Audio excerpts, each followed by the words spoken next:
कांग्रेस की प्रियंका गांधी कुछ कह रही हैं, सुनिए। वो साफ साफ सत्ता पक्ष के नेताओं के चेहरों पर दिख रही थी, आप सबने भी देखा होगा।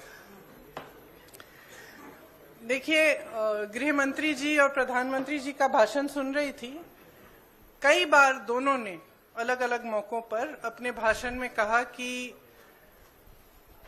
आप लोग अगर इसके साथ सहमत नहीं होंगे तो आप कभी यहां नहीं बैठ सकते, आप कभी सत्ता में नहीं आ सकते, आप कभी जीत नहीं सकते। और इससे बहुत साफ हो गया कि इनकी मंशा क्या थी।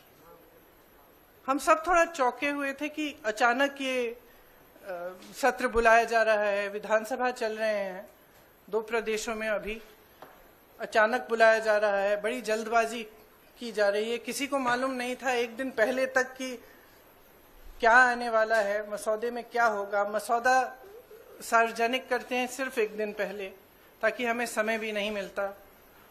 तो हम सब सोच रहे थे कि ये सब क्या हो रहा है और क्यों हो रहा है।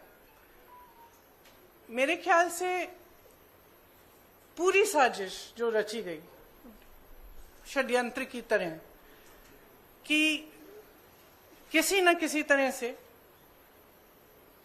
हमें सत्ता में रहना है। अगर अभी नहीं किया जाएगा तो 2029 तक जो ये करना चाह रहे हैं परसीमन, 2011 के जनगणना के आधार पर वो नहीं खत्म हो पाएगा। तो ये सब करने के लिए एक तरह से प्लान बनाने के लिए कि परमानेंटली हम सत्ता में कैसे रह सकते हैं और कैसे करें, महिलाओं का इस्तेमाल करके महिलाओं के नाम पर हम आरक्षण लें। अगर ये लोग सहमत होंगे, पारित हो जाएगा, तो एक तरफ हम ये कर लेंगे, दूसरी तरफ से हमें सारी स्वतंत्रता मिल जाएगी कि काटपीट भी करिए सीटों में, किसी तरह से भी आप परसीमन करा दीजिए। 2011 के जनगणना के आधार पर होगा तो जाति जनगणना का भी कोई उनको रिकॉग्निशन नहीं लेना पड़ेगा।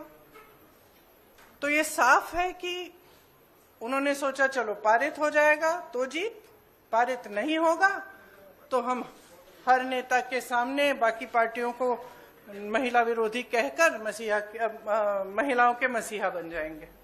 तो आप महिला हैं, हम जानती हैं कि महिलाओं का मसीहा बनना इतना आसान नहीं है, करके दिखाना पड़ता है। एक इतिहास है, कांग्रेस पार्टी का एक इतिहास है, विपक्षी दलों का एक इतिहास है, भाजपा का इतिहास है महिलाओं के संदर्भ में, और वो इतिहास बहुत स्पष्ट है। आपके खड़े होने से सदन में उसका विपरीत कहने से कोई फर्क नहीं पड़ता। महिलाएं देख रही हैं, उन्नाव को देखा, हाथरस को देखा, ओलंपिक की खिलाड़ियों को देखा, यहीं दिल्ली में सड़क पर बैठी थी, किसने पूछा उनको? मणिपुर में महिलाओं को देखा, किसने पूछा? और आज आप संसद में खड़े होकर कह रहे हैं हम मसीहा बनना चाहते हैं महिलाओं के। तो ये बहुत स्पष्ट है कि ये महिला आरक्षण बिल की बात नहीं थी, ये परसीमन की बात थी। और परसीमन इनको इस आधार पर करना था जिसमें इन्हें जाति के आंकड़े नहीं देखने की जरूरत होती और अपनी मनमानी करने की पूरी स्वतंत्रता मिलती। तो ये बिल्कुल मुमकिन ही नहीं था कि विपक्ष उनका साथ दे। और मैं बहुत खुश हूं कि आप सबने, देश ने देखा कि जब विपक्ष एकजुट हो जाता है तो किस तरह से इनको हराया जाता है। किसी ने मुझे पूछा आते हुए कि ब्लैक डे है, आप ये सरकार कह रहे हैं कि ब्लैक डे है। ब्लैक डे इनके लिए इसलिए है क्योंकि पहली बार इनको धक्का लगा जो लगना चाहिए था। आज की महिलाओं की समस्याएं बहुत ज्यादा बढ़ रही हैं, संघर्ष बढ़ रहा है। बेवकूफ नहीं है महिलाएं, सब कुछ देख रही हैं। वो पीआर, मीडियाबाजी वो अब नहीं चलेगी। कुछ ठोस करना है तो आप 2023 में जो सर्वसहमति से जो विधेयक पास हुआ था, पारित हुआ था, सारे दलों ने उसका समर्थन किया था, उसको लाइए। उसमें अगर कुछ एकाध संशोधन करना है छोटा, ताकि वो अभी लागू हो सकता है, करिए और उसको अभी लागू करिए। महिलाओं को हक दीजिए, अभी दीजिए, लेकिन उसको आप घुमाकर और दूसरी चीजों के साथ उसको अटैच करके आप गुमराह करने की कोशिश मत करिए। सीधी सी बात है, इसको अभी करिए, हम सब तैयार हैं। अब आप पूछिए। मेरा सवाल आपसे ये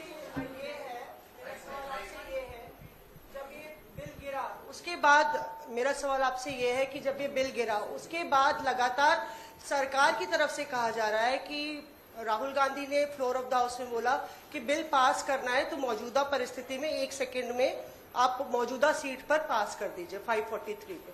तो क्या विपक्ष उसके लिए तैयार होगा? अभी कि तो जो मैंने आपने बोला जो 2023 वाला बिल है, पर अगर मौजूदा सीट 543 है वही उस तो पे है। पारित 2023 का जो विधेयक है उसमें ये था कि इन्हीं सीटों में से आप 33% महिलाओं को देंगे।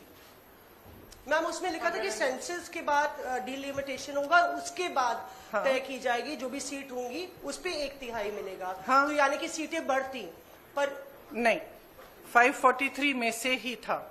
तो उसके लिए आप लोग तैयार हैं? हाँ, बिल्कुल तैयार है। जी प्रियंका जी, दो दिनों तक हमने बहस देखी और अब क्रेडिट उधर से भी क्लेम किया जा रहा है, आप लोग भी दावा कर रहे हैं। नहीं, हम